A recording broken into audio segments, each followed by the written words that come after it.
Et dans l'11-12, c'est le moment de retrouver le dossier. Comme chaque mois, j'ai le plaisir d'accueillir en studio, en présentiel, comme on dit, Gérard Mavian. Bienvenue à vous, Gérard Mavian.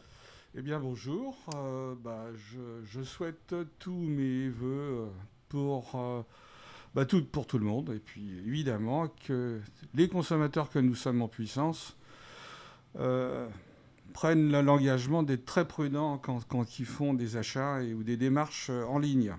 Ah, ça va être le sujet. Donc, je rappelle que vous êtes président de UFC Que Choisir, de Oui, Saint-Malo. oui, non pas que la place est bonne, mais parce que quand on demande à d'autres bénévoles de prendre la relève, c'est pas toujours. On dit Alors ça, c'est un sujet sur lequel on va revenir tout à l'heure, mais voilà, voilà. là, on est en période de solde. Alors les soldes. Alors les soldes c'est une période qui s'étale de chaque année qui est définie par les pouvoirs publics. Cette année, c'est le 12 janvier au 8 février et dure 4 semaines au lieu de 6 qui étaient qui étaient faites auparavant. En dehors de cette période-là, les commerçants n'ont pas le droit d'utiliser le mot solde parce que ça peut prêter à confusion. C'est encadré, en fait. Hein, c'est encadré, ouais. c'est très encadré. Alors, les articles soldés portent... Alors, je le lis parce que c'est quand même assez technique, hein, et pour éviter de raconter des bêtises à l'antenne. Je sais que vous êtes un homme rigoureux. J'essaye. Les soldes ne peuvent porter que sur des articles déjà proposés à la vente et payés par le commerçant depuis au moins 30 jours. Alors, difficile à vérifier. Les seuls qui sont en capacité de le faire, ce sont les agents de la direction de la concurrence et de la répression des fraudes. Bien évidemment, le prix affiché, c'est le prix sur lequel doit s'appliquer la solde. Et la meilleure façon, je crois que certains consommateurs le font déjà, c'est de faire du repérage avant la période des soldes pour bien s'assurer que le prix n'a pas été modifié pour la période des soldes. C'est ce qu'on appelle prix artificiellement gonflé, parce qu'il y en a certains qui ne se gênent pas pour le faire. En plus, les étiquettes doivent porter... il y a une codification que je découvre, c'est-à-dire moins 30% sur les étiquettes jaunes. Alors, on va pas leur demander aux consommateurs de s'en rappeler, oui, avec des marques. Moins 50% sur les vertes, etc. Et puis sur les rouges, je ne sais plus c'est combien, mais ça doit être... Alors, c'est tout juste si on ne vous donne pas l'article. Ça, c'est pas possible parce qu'on ne peut pas vendre à perte, hein, je crois. Hein, c'est ça si, exceptionnellement. Ah, exceptionnellement. Alors, dites-nous. Pendant la période des soldes, le commerçant peut le vendre à perte. Alors, du déstockage, en fait. Il fait du déstockage. Ouais. Enfin, c'est un genre de déstockage. Ouais. Il peut faire du dumping.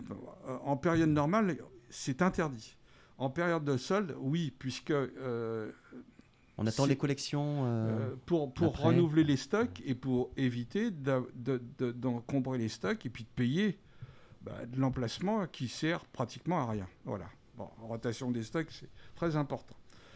Alors, il doit être indiqué aussi que dans le magasin, les nouvelles collections ne sont pas soldées pour éviter toute confusion.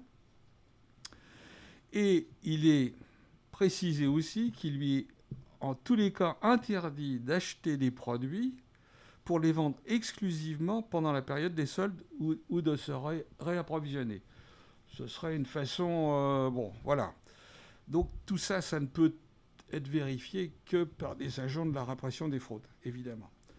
Alors, un sujet qui arrive fréquemment, les garanties pendant les soldes. Que l'article soit soldé ou non, les règles en matière de garantie sont les mêmes, à savoir que le commerçant est tenu d'échanger ou de rembourser un article en cas de vice caché, c'est-à-dire défaut de fabrication ou autre. Tout article soldé est également couvert par la garantie légale de conformité, puissance du four, téléviseur, etc., etc. Le vendeur doit entièrement répondre des défauts de conformité existants lors de la remise du produit qui sont présumés exister à ce moment-là. Ça, c'est assurer aux consommateurs la garantie d'avoir un produit de bonne qualité, Voilà. qui ne va pas nous lâcher en moins de 2. Voilà. Et la garantie, c'est comme si c'était un article vendu normalement, c'est-à-dire bénéficie actuellement de 2 ans de garantie. Et non plus 6 mois depuis le 18 mars 2016. Donc ça commence à avoir... c'est une extension qui est salutaire pour le consommateur. Ah bah, tout à fait, parce que il est vrai que très souvent les articles ménagers, électroménagers... C'est à l'usure qu'au bout d'un certain temps... Généralement ça lâche très très vite. Quand il y a un défaut, Bon, et puis après, quand on a passé cette période de 6 mois, 1 an de fonctionnement, généralement, ça arrive, mais c'est beaucoup plus rare. Généralement, quand il y a les pannes, ça arrive assez rapidement. Alors, si l'article ne convient pas, ou plus, problème de taille, de choix de couleur, etc., le commerçant, et ça, moi je l'avais découvert aussi parce que je pensais je pensais mal, c'est que le commerçant n'est pas dans l'obligation de vous reprendre l'article. Ça, c'est important pour le consommateur de le savoir. Et que ce soit n'importe quelle période de l'année. Il peut faire... Un avoir ? Un avoir. Généralement, c'est ce qui se passe. Un échange, non ? Non, non, justement, puisque n'est pas obligé de l'échanger ou de le rembourser. C'est ça. Ni l'un ni l'autre, ok. Voilà, c'est-à-dire il fait un avoir et c'est parfaitement légal. Si un commerçant... c'est quand même du gagnant-gagnant pour le commerçant, c'est-à-dire qu'il ne perd pas sûr. Dans sa trésorerie et puis le consommateur, il a quand même un produit au final qu'il recherche. Il y a des grandes enseignes qui font un cadeau supplémentaire, à savoir qu'ils remboursent directement.